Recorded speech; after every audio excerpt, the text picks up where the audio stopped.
mercredi soir à la réunion de prière, quand on a fait nos chants, notre frère, c'est pour ça que je ris depuis tantôt, là. Je me retiens. Notre frère Gilbert, il trouvait ça fascinant comment on est capable de prendre un si petit mot et de l'étirer aussi longtemps. Vie. Une petite anecdote. Ça me faisait rire. C'est drôle parce que moi et Jean-Pierre, rarement on va se parler dans la semaine du sujet que j'apporte le dimanche. Quelquefois, ça arrive quand je suis assez vite, je suis rarement assez vite. Pour lui donner d'avance, il peut choisir des chants en conséquence, mais souvent, je ne suis pas assez vite. Donc, ce matin, c'est drôle parce que le titre du message, c'est « Une vie paisible ». Et ça va très bien avec le psaume 23. Qui, dans ce monde, ne recherche pas à vivre une vie paisible? Okay? Que ce soit les enfants de Dieu ou que ce soit les gens dans le monde. On recherche tous à mener une vie paisible. Vous êtes d'accord avec moi? Dans nos maisons, on a institué des règles sans les avoir écrites sur un papier, puis sans avoir fait ça formellement. Dans nos maisons, on a des choses qu'on va faire pour garder l'ordre, pour avoir une facilité à retrouver les choses, pour avoir la nourriture, on va avoir une petite routine d'aller chercher la nourriture. On va la placer dans une partie au frigidaire, une partie au réfrigérateur, une partie dans l'armoire. Il y en a même qui vont rester sur le comptoir. On pense aux fruits. Hein?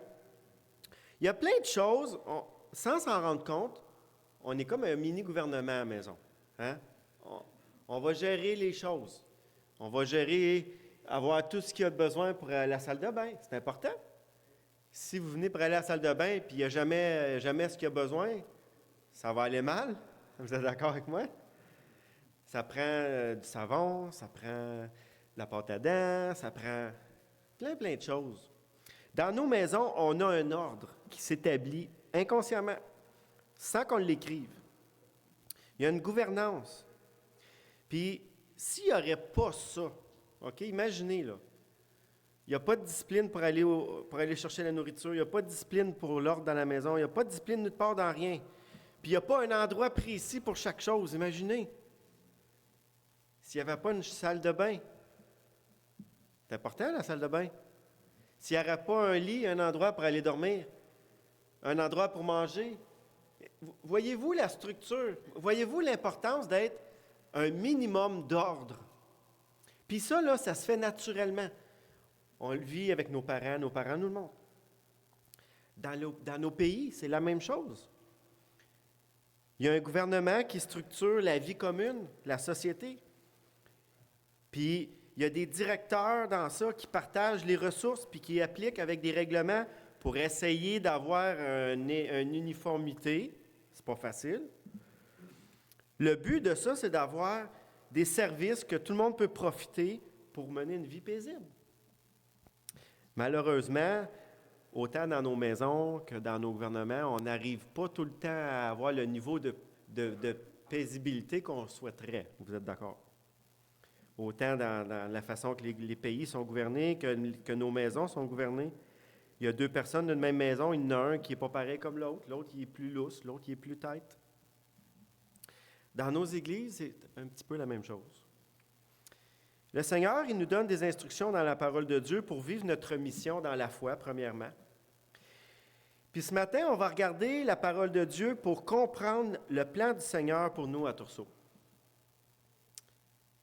On aspire à vivre une vie chrétienne dans un endroit qui est saint. On aspire à glorifier notre Seigneur et on aspire aussi partager autour de nous. Mais pour faire ça, il faut regarder la lumière dans la parole de Dieu.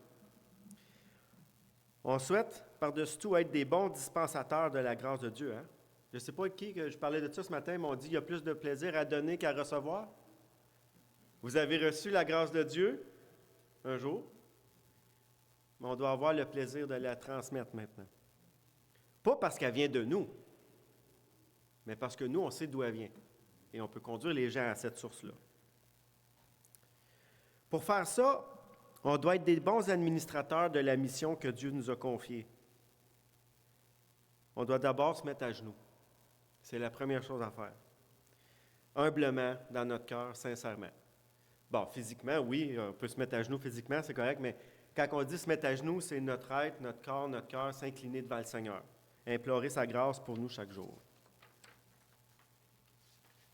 En résumé, le message qu'on va voir ce matin, c'est appliquer les consignes de Dieu pour mener une vie paisible.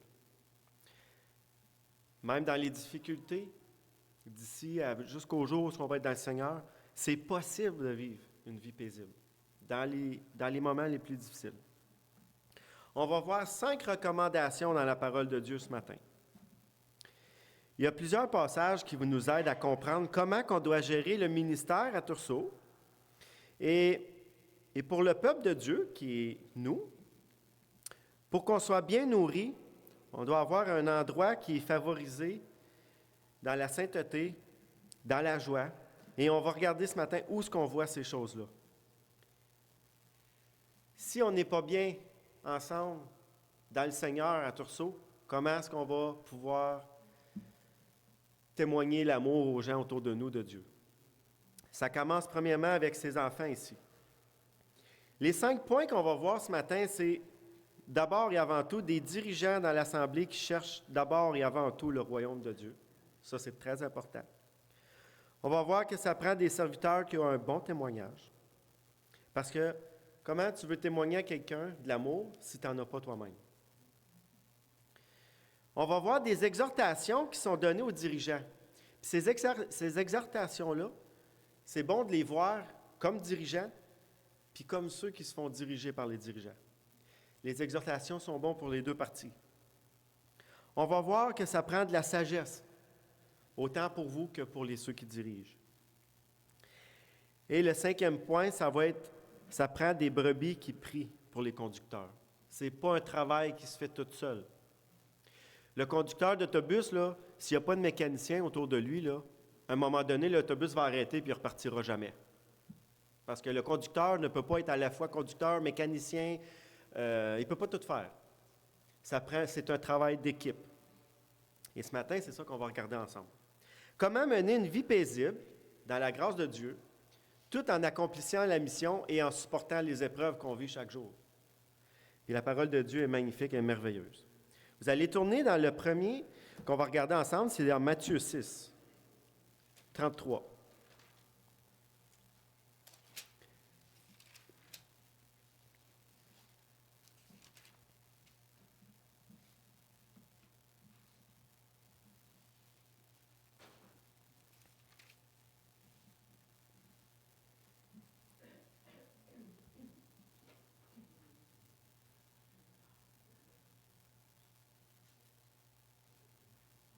Excusez, on va commencer au verset 31. Ne vous inquiétez donc point.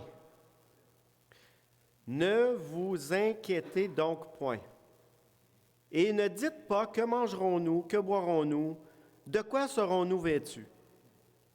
Car toutes ces choses, ce sont les païens qui les recherchent. Votre Père céleste sait ce que vous avez besoin. Cherchez premièrement le royaume et la justice de Dieu, et toutes ces choses vous seront données par-dessus.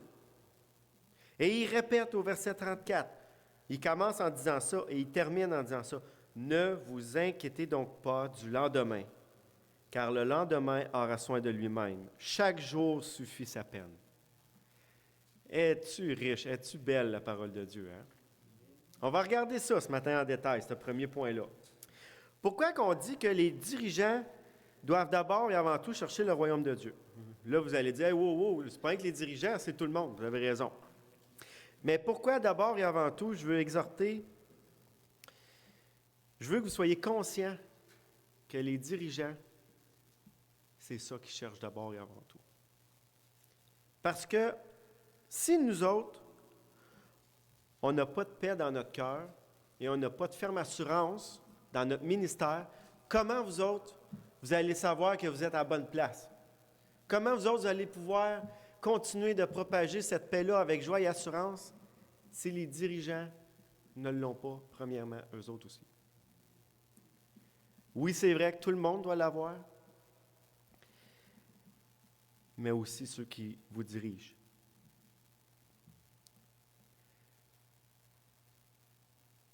Pourquoi que ce passage est attribué ce matin comme une recommandation à chacun de nous?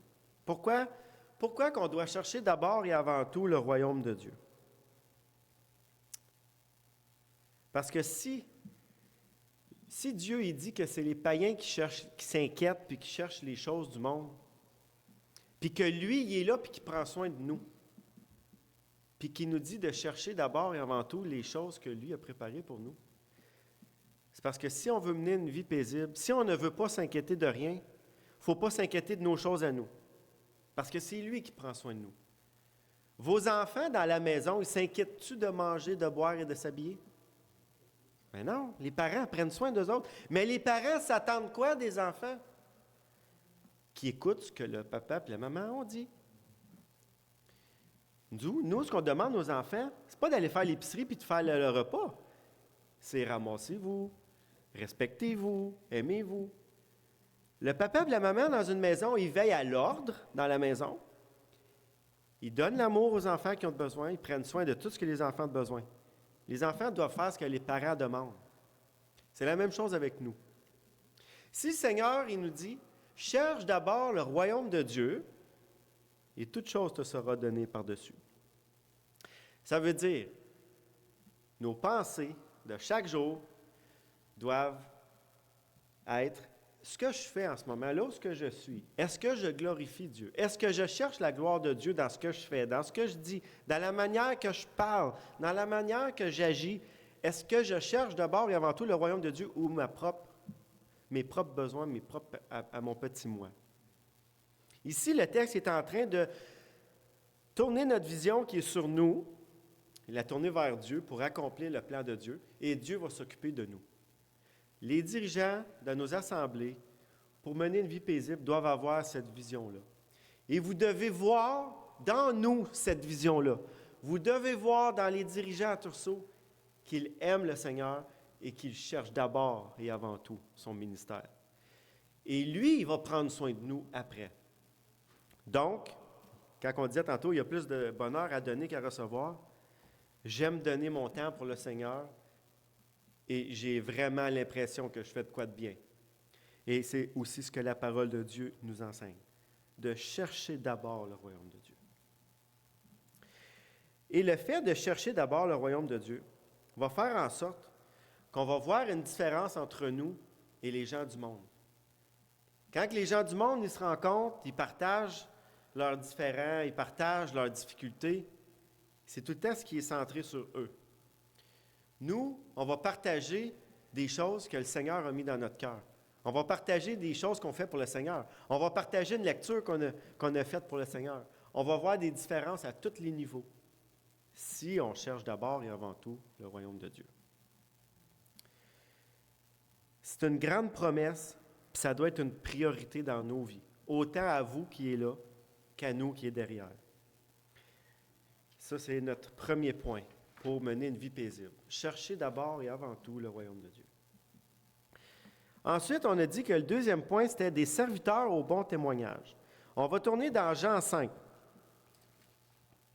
Regardez ce que Jésus dit dans Jean 5, 31. On va lire le verset.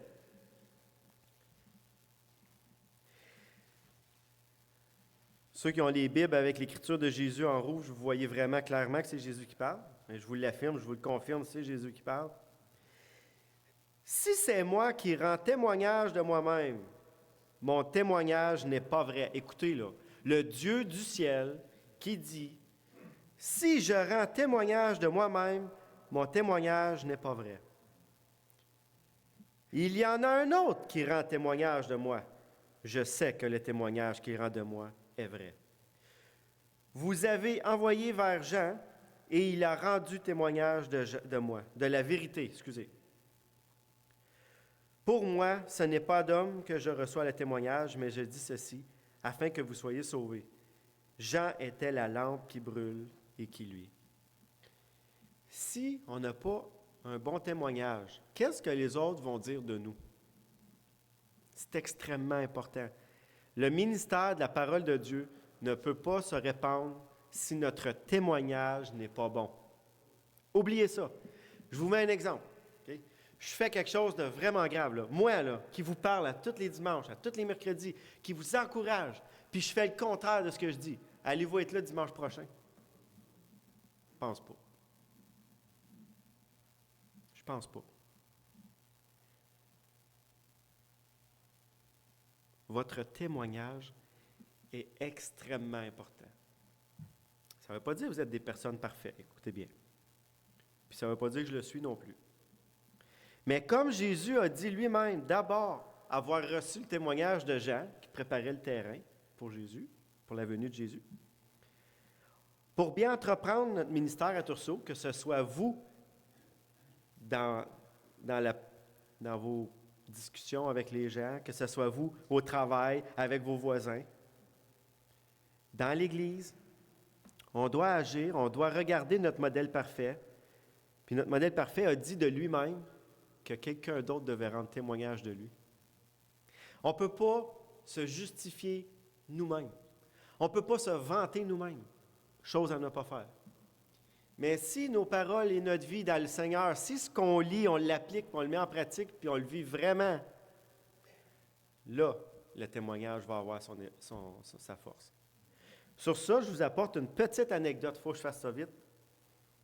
Pour ceux qui ont connu M. Godin, pour ceux qui me connaissent, et pour ceux qui ne me connaissent pas, je vous rappelle ceci. Je ne savais pas c'était quoi, moi, un pasteur. Je ne le savais pas il y a 15 ans passés. On va dire 16 ans passés, pour être sûr. Je regardais M. Godin de l'autre bord du champ, 400 pieds. Je ne savais pas ce qu'il disait. Je ne savais rien de ça. Mais à chaque fois, ce que j'entendais de lui, c'était que des bonnes choses. Et à un moment donné, on avait de la misère. On avait de la misère à l'hiver parce qu'on avait donné des contrats pour ouvrir notre neige. Puis on était toujours pris dans la neige, nous autres. On ne l'avait pas, l'affaire-là. On n'avait pas de machine pour se déneiger. Puis notre gars de contrat de neige, bien, on n'était pas sa priorité. Fait que moi, là, je partais le travailler à 6h30 le matin. J'étais toujours pris avant de sortir de la cour. Ça va bien, hein? Tu veux aller travailler puis tu n'es même pas capable de sortir de la cour. Cet homme-là, il a vu qu'on avait un problème. Sans nous connaître, sans rien nous dire, il s'est engagé. Un matin, on arrive, le banc de neige, il est déneigé, puis il y a 30 pieds, là, où il ne faisait pas toute la cour. Mais il faisait le minimum pour qu'on soit capable de rentrer puis sortir. Au début, on ne savait pas c'était qui, on capotait, on disait « Qui fait ça pour nous autres? » Qu'est-ce qu'il a fait, M. Godin? Il a utilisé son témoignage avant de parler. Je ne le connaissais même pas. Son témoignage a été d'abord et avant tout la préparation à ce qu'il était pour me dire un jour. Si j'aurais vu un homme paresseux qui pense juste à lui, probablement que j'aurais jamais voulu entendre ce qu'il avait à dire. Gloire à Dieu. Merci Seigneur. Tu donnes à tes serviteurs un cœur. Lui, il a vu notre misère. Ça ne lui dérangeait pas qu'on ne connaisse pas le Seigneur. Il a dit, je m'engage. Hey, puis il s'est engagé. Il l'a fait pendant au moins 3 ans. Il est vraiment... C'est tout un homme.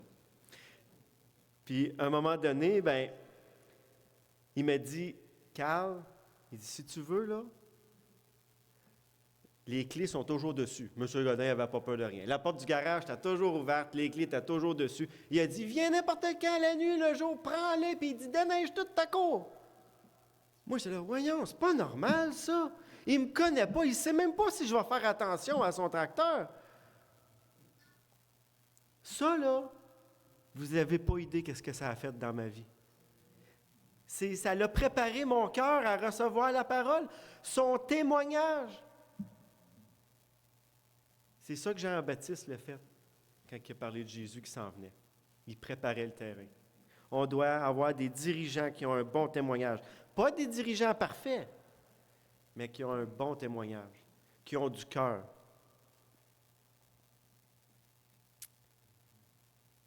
Ça va avoir un impact que vous n'imaginiez même pas. C'est des petites choses niaiseuses pour nous autres. Ça paraît nono. Mais quand quelqu'un vit quelque chose de difficile, puis quelqu'un d'autre qui ne connaît pas vient régler son problème, ça a un gros impact. Un gros impact. Puis vous savez-vous qu'est-ce que je fais aujourd'hui?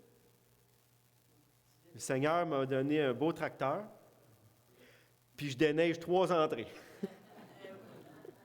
Bon, des fois, je passe assez vite. J'ai pas comme M. Godin. M. Godin, c'était Speedy Gonzalez, OK? Il n'y avait personne de plus rapide que lui. Vous disiez quelque chose, pitou, pitou, il était déjà rendu sur le toit, il était déjà rendu. Moi, je ne suis pas vite comme lui. Fait que des fois, je manque mon coup. C'est eux autres qui viennent ouvrir la mienne. Encore, je suis encore béni. Mais quand j'ai la chance d'être le premier, hey, je me fais une joie. Je vais déneiger les 2-3 entrées avec mon tracteur, puis ça me fait plaisir. Il a commencé avec ça, puis ça a donné ce que vous voyez aujourd'hui. Ça a commencé de même. Le témoignage. Deuxième point, des serviteurs au bon témoignage. N'ayez pas peur de donner. Dieu va savoir vous récompenser. Ensuite, on va aller dans 1 Pierre.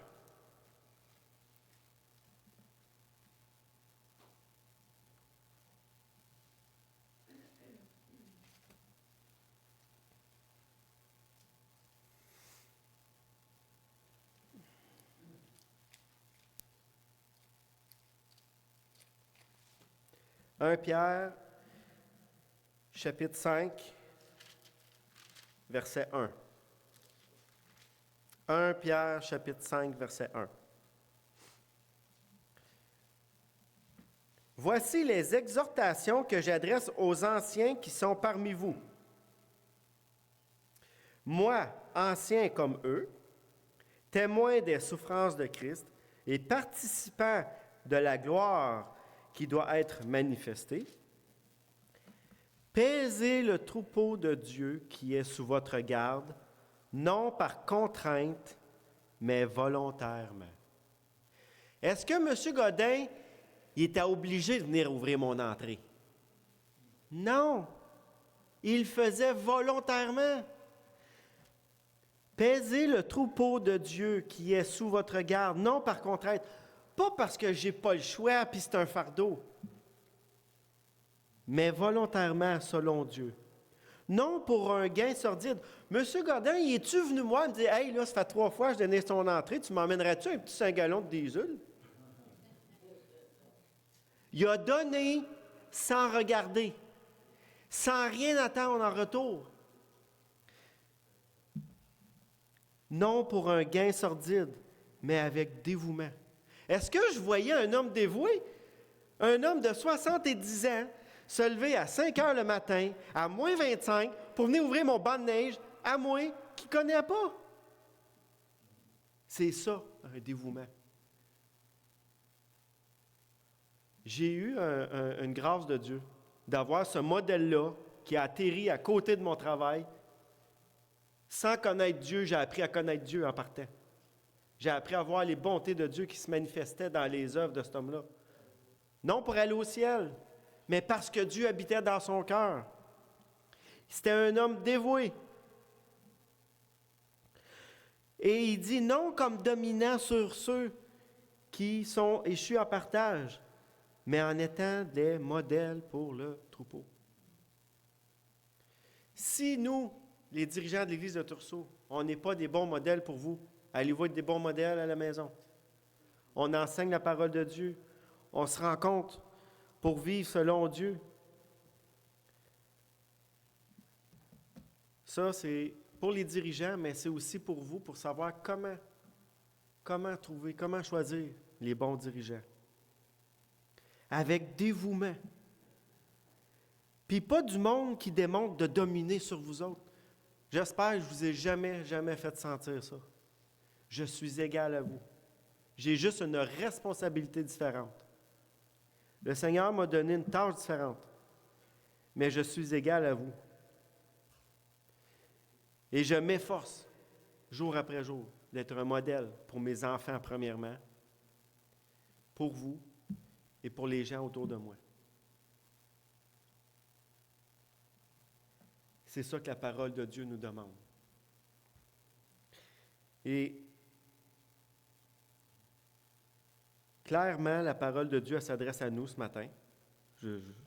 Même si c'est même si c'est Pierre ici qui parle à des gens, bon, d'un passé lointain, ça s'adresse quand même à nous encore aujourd'hui. Si on ne lit pas la parole de Dieu, si on ne lit pas des passages comme ça, on ne les médite pas, puis on ne prend pas conscience qu'on doit appliquer ça dans notre vie, on va avoir de la misère à garder notre joie dans notre cœur. On va avoir de la difficulté à vivre une vie paisible, puis on va avoir encore plus de difficulté à accomplir notre mission, qui est d'annoncer l'Évangile. On doit être dévoué. On doit avoir un bon témoignage. On doit démontrer de l'amour. Moi, ici, je vois que Pierre, il parle... Quand je lis le texte, je ne vois pas le mot amour là, dedans, il n'est pas là, mais je vois comment est-ce que Pierre, il démontre qu'on doit avoir de l'amour, parce que si tu es dévoué pour le Seigneur, c'est parce que tu l'aimes. Puis comme j'ai répété tantôt, ça ne veut pas dire qu'on est parfait. Mais l'ensemble, la majorité, on doit voir une différence. L'exemple qu'on donne souvent, les Québécois, je ne sais pas si vous la savez, oui, vous le savez, peut-être pas Gilbert, je ne sais pas, il vient d'arriver, il va l'apprendre. On dit que les bottines doivent suivre les babines, ou les babines doivent suivre les bottines. Ça veut dire, ce que tu dis que tu fais, tu dois le faire. C'est important. Surtout pour les dirigeants. Hein, Luc, hein, Jean-Pierre?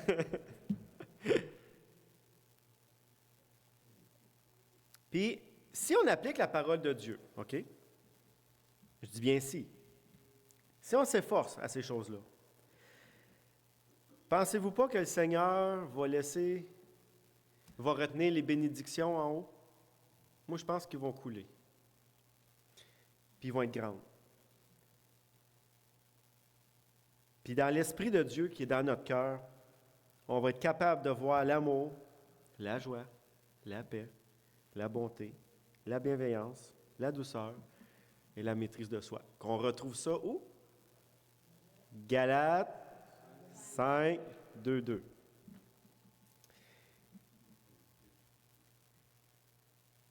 Je sais qu'on n'applique pas toutes ces choses-là à 100%. Mais on doit les regarder et on doit avoir le désir de les atteindre.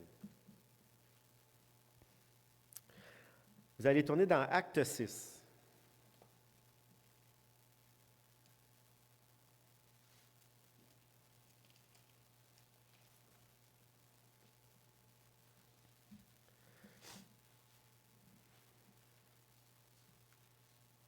Verset 1. Vous voyez ici dans Acte 6 que le ministère du Seigneur est commencé et ça grandit. Ça grandit. La parole de Dieu prend de l'expansion. Il y a des conversions. Regardez ce qui est écrit ici. Il va y avoir mon frère Daniel, il n'est pas ici ce matin parce que là, il sera content de ce que je vais dire. Ça parle beaucoup à moi, mais ça va aussi parler beaucoup à vous, OK? En ce temps-là, le nombre des disciples augmentant, les Hellénistes murmurèrent contre les Hébreux, parce que leurs veuves étaient négligées dans la distribution qui se faisait chaque jour. Les 12 convoquèrent la multitude des disciples et dirent, « Il n'est pas convenable que nous laissions la parole de Dieu pour servir aux tables. C'est pourquoi, frères, choisissez-vous 7 hommes de qui l'on rende quoi? C'est quoi qui est écrit dans votre Bible? Un bon témoignage. Ça veut-tu dire qu'il connaît la parole de Dieu par cœur? Non. Mais il vit selon Dieu. Qu'il soit plein de quoi? Plein d'Esprit Saint. Plein de quoi? Oh boy, c'est demandant, hein? Et que nous chargerons de quoi de cet emploi. Et nous continuerons à nous appliquer à la prière et au ministère de la parole. Cette proposition plut à toute l'assemblée et ils élurent Étienne, homme plein de foi et de Saint-Esprit, Philippe, Procor, Nacor, Timon, Parménas et Nicolas, prosélytes d'Antioche. Et ils présentèrent aux apôtres qui, après avoir prié, leur imposèrent les mains. Explication de ça. Bon. On voit clairement qu'ici, il y a quelque chose qui est souligné, c'est que l'enseignement de la parole de Dieu et la prière est extrêmement important. Vous êtes d'accord avec moi? On voit ce sujet-là dans le passage. Notre devoir, en tant que gestionnaire du ministère à Tursault, c'est de bien déléguer les tâches pour favoriser les divers ministères dans l'Assemblée, afin que ceux-ci soient profitables au maximum pour tout le monde dans l'Assemblée. Vous avez des dons. Vous avez des dons. J'ai un problème. Puis ça, c'était aussi le problème à M. Godin. On se ressemble pour ça. Je m'excuse, je vous demande pardon. Souvent, je vous vole des bénédictions. Parce que je n'arrête pas sans cesse de regarder ce qu'il y a de besoin, ce qui manque, puis je cours pour le faire. Des fois, je pourrais et je devrais déléguer des choses. Ça vous ferait, je suis certain, un grand plaisir et moi, ça me déchargerait pour me concentrer au message que je dois faire. C'est des choses qui m'ont été partagées depuis les 2 années de ministère que j'ai entrepris. Et ça me parle beaucoup, ce passage-là. Parce que je manque de sagesse à ce niveau-là, beaucoup. Je ne sais pas comment le dire en français, là. Ils le disent comme ça en anglais, mais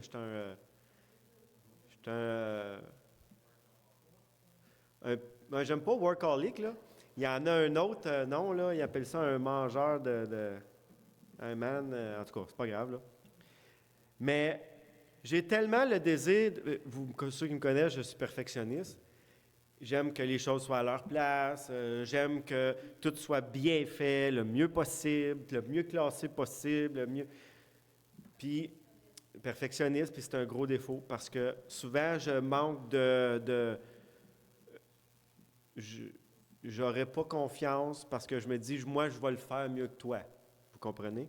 Mais ça, il faut que je change ça. Je dois m'appuyer sur vous, je dois vous faire confiance et vous déléguer des choses. Et c'est tout le monde qui va profiter de ça.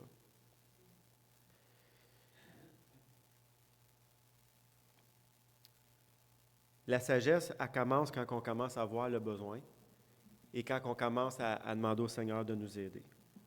Les bergers doivent être remplis de sagesse. Les dirigeants de l'Église de Tursault doivent être remplis de sagesse. Luc non plus ne peut pas tout faire dans l'Église. Même si Luc est...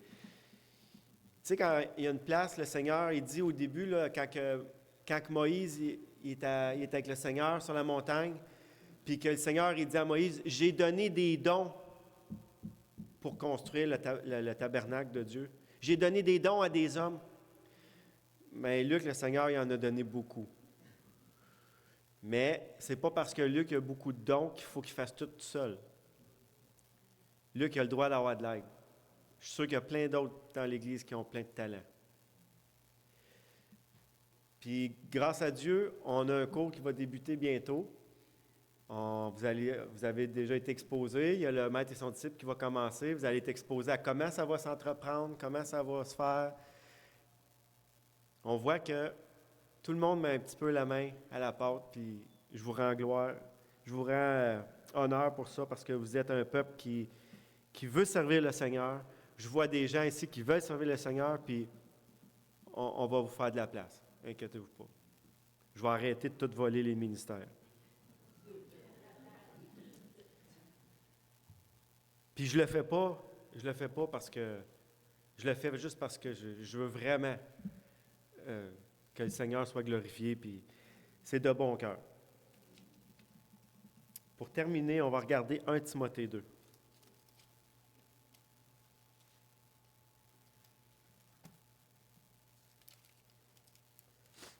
Chapitre 2, versets 1 à 8.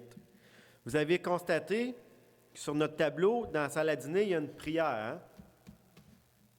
On va la regarder ensemble ce matin. J'exhorte donc, avant toute chose, à faire des prières, des supplications, des requêtes, des actions de grâce pour tous les hommes, pour les rois, pour tous ceux qui sont élevés en dignité, afin que nous menions une vie paisible et tranquille. Vous allez me dire, Carl, on vit dans un monde de fous, ça se peut plus, ça n'existe plus ça, une vie paisible et tranquille. Je vous le garantis que ça existe. Puis je vous le garantis que ça se peut. La parole de Dieu le dit, et nous, on va le vivre jusqu'au jour où on va être avec le Seigneur. Dans les difficultés, dans les bons jours. Et il dit en toute piété et honnêteté. Est-ce que c'est faisable de vivre une vie? C'est la parole de Dieu qui le dit. Oui, mais il y a un si. Ça commence par des prières envers qui? Les dirigeants de l'Église de Tursault. On a besoin que vous priez pour nous autres pour avoir la sagesse. Pour que Dieu travaille dans nous autres. Et on a besoin, même si nos gouvernements ne marchent pas selon Dieu, on a besoin de prier pour eux autres, pour que Dieu leur donne quand même certaines choses requises, même s'ils sont étrangers de Dieu. Dans Romains 13, il dit qu'ils ont quand même été établis par Dieu. Et il dit, cela est bon et agréable devant Dieu, notre Sauveur. Tout ce qu'on vient de lire, là. Priez pour qu'on puisse mener une vie paisible et agréable et tranquille. Et on voit au verset 4 qu'il veut que tous les hommes soient sauvés et parviennent à la connaissance de la vérité. Là, ici, vous savez, c'est Paul qui parle. Paul qui parle la lettre à Timothée. Car il y a un seul Dieu et un seul médiateur entre Dieu et les hommes, Jésus-Christ, qui s'est donné lui-même en rançon pour tous. C'est là le témoignage rendu en son propre temps. Puis là, Paul ici, il dit, « Et pour lequel j'ai été établi prédicateur et apôtre, et je dis la vérité, je ne mens pas. » Regardez ce qu'il dit, j'aime ce petit bout-là. Chargé d'instruire les païens dans la foi et la vérité. Il ne faut pas vivre comme le monde. Il ne faut pas vivre comme les païens. Mais on est dans le monde. On est là pour briller dans le monde. C'est dur. Pensez pas que vous allez faire de la gouache, de la peinture sans vous tacher. Là. On est dans le monde. On va en faire des petites gaffes. Mais on est là pour enseigner les païens quand même, comme Paul l'a dit. Je veux donc que les hommes prient en tout lieu, élevant des mains pures, sans colère ni mauvaise pensée. Oh! Sans colère, ça, ça nous arrive les Québécois, d'être prompts à... Ou ni mauvaise pensée. Écoute, là, on n'a pas besoin de se compter de mensonges, là, OK? Ils surgissent tous en dedans de nous autres. C'est que nous, on est capable, avec l'esprit, de les rejeter. Le 5e point qui est des brebis qui prient pour les conducteurs. Vous avez un ministère extrêmement important. Si vous voulez mener une vie paisible, on doit prendre des bonnes décisions. Pour prendre des bonnes décisions, on doit être sage dans la parole de Dieu, on doit avoir un bon témoignage et on doit chercher d'abord et avant tout le royaume de Dieu. Tout ça, ça commence par de la prière les uns envers les autres.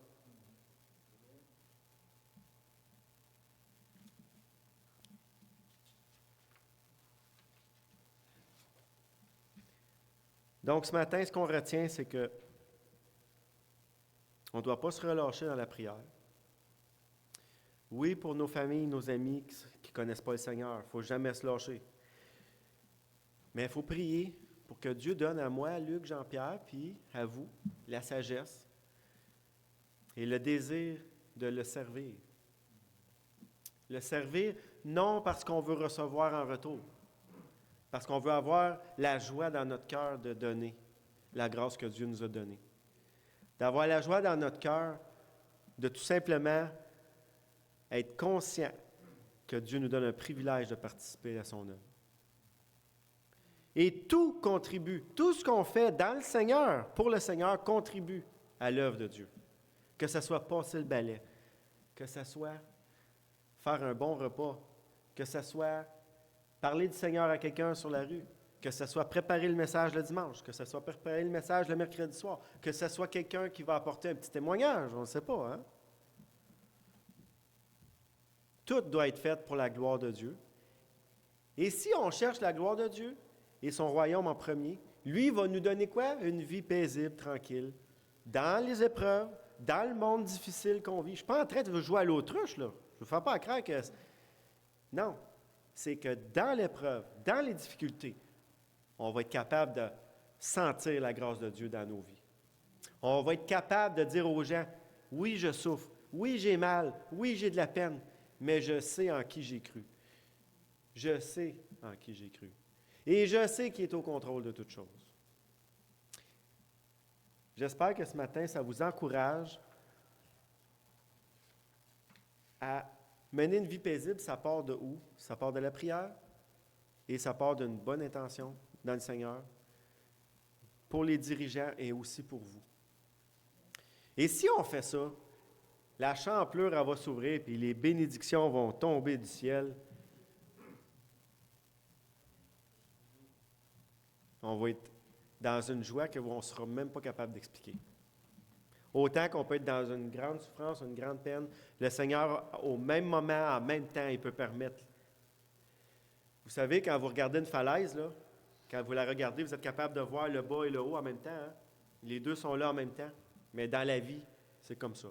On peut être en bas puis en haut en même temps. Vous me croyez-vous si je vous dis que vous êtes ici sur la terre et vous êtes au ciel en même temps? Tu me crois-tu, Jacques?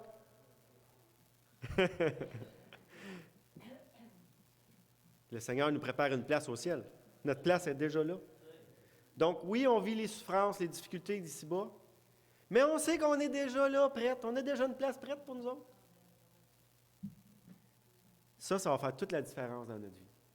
Et cette paix-là qui va habiter dans nous va se transmettre dans les autres autour. Merci, Seigneur, pour ta parole qui nous révèle comment on doit marcher, comment on doit vivre. On va terminer avec un mot de prière.